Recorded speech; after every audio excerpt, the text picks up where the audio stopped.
OTT प्रश्नपत्र leak घटना आज दुई दिनिया रिमांड रे आसिबे जितन महाराणा और विजय मिश्र। 4 दिनिया रिमांड पर क्राइमब्रांच जेएमएफसी 3 कोर्ट रे आवेदन करथिले, किंतु बोर्डर data entry operator Jitan Maharana और शिक्षक नेता विजय कुमार मिश्र को 2 दिनिया रिमांड रे नेबाकू अनुमति देथिले कटक जेएमएफसी कोर्ट।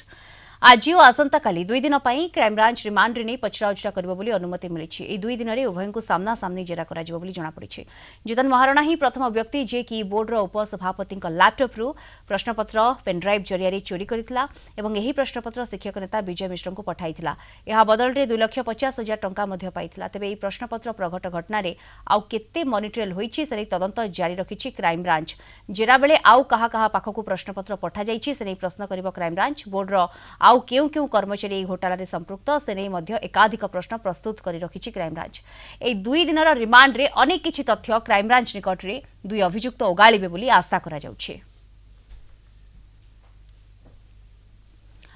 स्वतंत्र ओटीटी प्रश्नपत्र प्रघट घटना रे 2 अभियुक्त जे रहितले तांको रिमांड रे नेब क्राइमब्रांच 2 दिनिया रिमांड पाई अनुमति देइछंती कटक जेएमएफसी 3 कोर्ट एवं ए 2 दिनिया रिमांड अवधि अनेक गुरुत्वपूर्ण। कोर्ट का अनुमति मिलिबा परे आज और आसंता काली 2 दिनिया रिमांड रे अनेक गुड़े तुड़े प्रश्न करिबो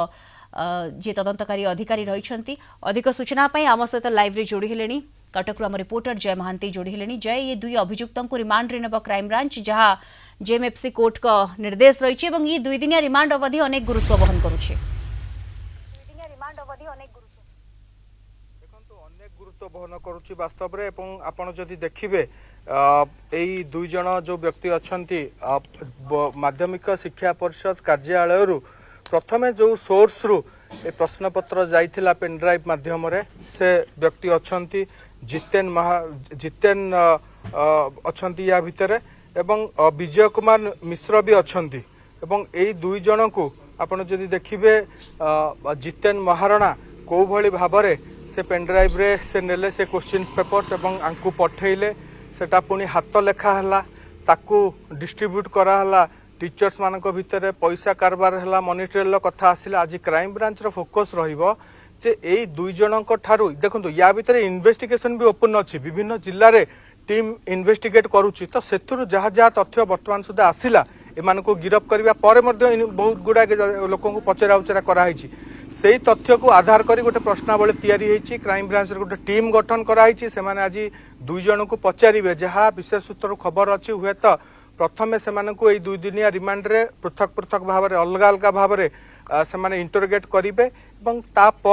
से सामना सामनी बसईकरी जेरा करेंगे किए सत कहते केते सत कहते क्या कथा केते ताल खाऊची तांकर इन्वेस्टिगेशन सहित ए कथा को क्राइम ब्रांच देखिबो एवं अधिक रु अधिक तथ्य प्रमाण से केमती हासिल करिहबो ए इन्वेस्टिगेशन इंटरोगेशन जरिया रे ताकू अधिकारी माने देखिबे। आमे एबे अछु क्राइम ब्रांच रो मुख्यालय रे एवं जदियो वर्तमान सुधा 2 जन को एठिकी अणा जाय नाही आ किछि समय अपेक्षा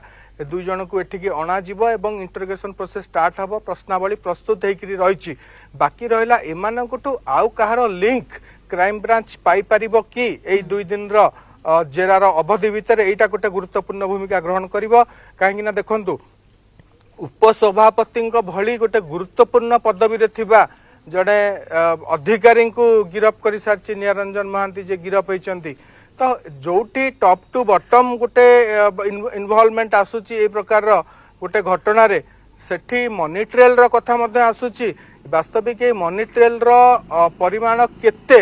ये कोटी कोटी टंकार कारबार हेची बोली जहा अनुमान करुची क्राइम ब्रांच प्राइमरी इन्वेस्टिगेशन रु वर्तमान सुधा एवं एथिरे आ को माने जोड़ी हेकी अछंती ए नेटवर्क रे आ किए किए अछंती 30टा जाक जिल्ला रे को जगह रे को लोक माने एथिरे इन्वॉल्व अछंती शिक्षक संघर कथा आसुची तांकर जे अधिकारी गुरुत्वपूर्ण पदवी रे अछंती शिक्षक नेता सी भी एठी अछंती तो एठी बड़ कथा होची एई ओटीटी रे ए प्रकार गोटे इरेगुलारिटी दुर्नीति घोटाला हेची ना या पूर्व परीक्षा गुड़िक जेते गुड़िक बिल्कुल पूरा पूरा तथ्य गोटे डिटेल रे आसी परिबो सामना को आमे कहि परिबा। जय धन्यवाद आपन को जय महांती कटक रु हम रिपोर्टर जोड़ी होइथिले सविशेष सूचना हमकु ए संपर्क रे दउथिले।